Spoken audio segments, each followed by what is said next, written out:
हमारे प्यारे नबी का अंदाज़े तबलीग क्या था, इसको कुरान बड़ी खूबसूरती से बयान करता है कि इनका अंदाज़े बयां ऐसा था कि वो अपने मुखातबीन से कहते थे कि मैं तुमसे कोई लंबी चौड़ी बातें नहीं करना चाहता, मैं तुमसे सिर्फ एक बात कहना चाहता हूँ, फ़कत एक बात।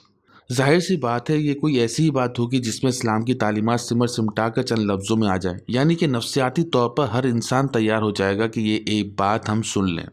इससे आगे प्यारे नबी फरमाते हैं कि वो बात ऐसी नहीं कि चलते फिरते सरसरी तौर पर सुन ली जाए, वो रुक कर ठहर कर सुनने वाली है। तुम सब नहीं रुक सकते तो कोई बात नहीं, तुम एक एक दो दो करके रुक जाओ और अल्लाह के लिए खड़े हो जाओ। जब ये माहौल बन जाता है तो आप फरमाते हैं कि अब सुनो वो एक बात जिसके अंदर सारी बातें आ जाती हैं, और वो एक बात है सुम्मा तफक्करू, गौर व फिक्र किया करो, सोचा करो, समझा करो, अकल से काम लो, अंधी तकलीदें मत करो, शऊर का इस्तेमाल करो, क्योंकि अगर तुमने ये काम शुरू कर दिया तो मेरा काम बन जाएगा।